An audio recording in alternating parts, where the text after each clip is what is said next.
Γεια σας, κυρία Ηλιοπούλου. Καλησπέρα.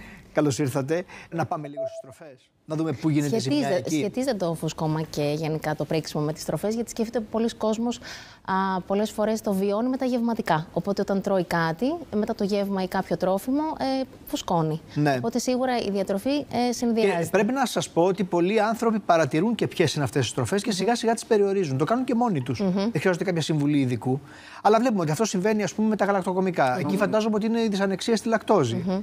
Ή μπορεί να είναι μια ήπια δυσανεξία που να μην την ξέρει ο άλλος κιόλας. Η λακτόζη γενικά είναι μια πρωτεΐνη στο γάλα που πολλές φορές δυσαπορροφάται και συνήθως το 75% των ενηλίκων θα εμφανίσουν δυσανεξία στη λακτόζη μια φορά στη ζωή τους. Για κάποιο καιρό μετά μπορούν να αποκλείσουν κάποια μερίδα τροφίμων και να υποχωρήσουν τα συμπτώματα και να τα επανεντάξουν σταδιακά. Όμως είναι και άλλα τρόφιμα τα οποία ευθύνονται, κυρίως τα όσπρια, όπως είναι οι φακές και τα φασόλια. Βρίσκονται στα βρανθή λαχανικά, όπως είναι το μπρόκολο, το κουνουπίδι, στο σκόρδο, στο κρεμμύδι, οπότε σε μια βάση της μεσογειακής διατροφής. Εδώ τώρα έχουμε όμως ένα μεγάλο contradiction, δηλαδή μια μεγάλη αντίθεση. Όλα αυτά που είπατε είναι οι σούπερ υγιεινές τροφές. Ισχύει. Τι κάνουμε με αυτό? Τα βράζουμε λίγο περισσότερο. Βέβαια, κάποια συστατικά τα οποία στη θερμική επεξεργασία είναι ευαίσθητα μπορεί να χαθούν, αλλά αυτοί που υποφέρουν, έχουν έτσι ευερέθηση στο έντερο και εύκολα θα πριστούν, θα νιώσουν ανακούφιση. Πετάμε το πρώτο νερό, διαλέγουμε πολλές φορές χωρίς τη φλούδα τα όσπρια ή οι φακές, για παράδειγμα, όσο πιο ανοιχτές είναι και όχι σκουρόχρωμες, τόσο καλύτερα σε ό,τι αφορά το κομμάτι αυτό της πρόκλησης πριξίματος. Υπάρχουν κάποια Έχεις βρει έναν τρόπο? Πίνεις ανθρακούχα ποτά? Λίγο. Δηλαδή πίνω μόνο ανθρακούχο νερό. Ναι. Όχι τα αυτό για να χωνέψεις και για να... Όχι, γιατί μ' αρέσει. Ας πούμε, όταν θα πάω σε ένα μπαρ δεν θα πιω τίποτα. Οπότε θα πιω ανθρακούχο νερό. Είμαι ο ξενέρωτος της παρέας. Ναι, αλλά πρόσεξε ότι ακόμα και αυτό είναι θέμα. Για το φούσκωμα.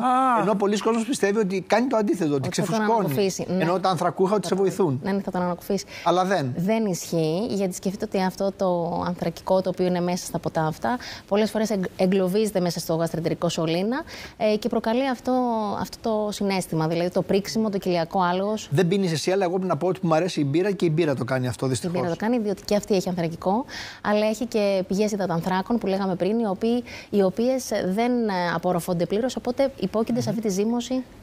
Όταν το παθαίνεις αυτό, πώς το αντιμετωπίζεις?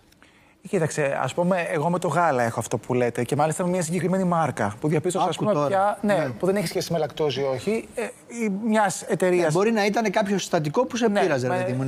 Άρα το κόψα τελείως. Αυτό η παρατήρηση δηλαδή βοηθάει. Ναι.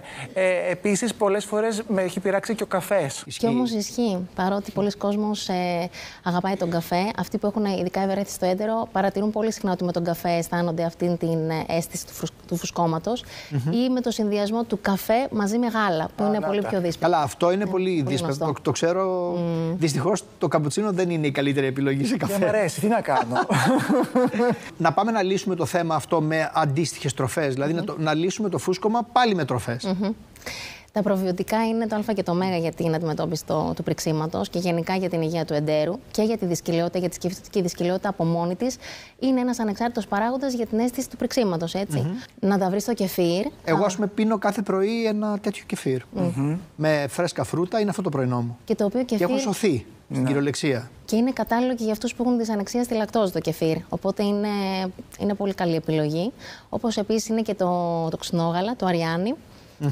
Τα τουρσιά, τα οποία μπορούν να προσθεθούν εύκολα σε μια μεσογειακή διατροφή. Δεν το έχεις τα τουρσιά ότι θα βοηθήσουν. Ακριβώς. Νερό. Άφθονο νερό, λέτε. Είναι το πιο φθηνό και το καλύτερο φάρμακο για το φούσκωμα. Ακριβώς. Ενώ ο κόσμος πιστεύει ότι αν πιει νερό θα φουσκώσει. Και αυτό μύθος. Μύθος. Σωστά. Γιατί βοηθάει και στην καταπολέμηση της κοιλιότητας, αλλά σκεφτείτε ότι και η ενυδάτωση γενικά από μόνη της βοηθάει και στην παραγωγή ισιέλου, γαστρικών υγρών, που αυτά από μόνοι τους συμβάλλουν στην καλύτερη πέψη. Ευχαριστώ πάρα πολύ, κυρία Ηλιοπούλου, για τις χρήσιμες πληροφορίες. Γιάννη, σε ευχαριστώ.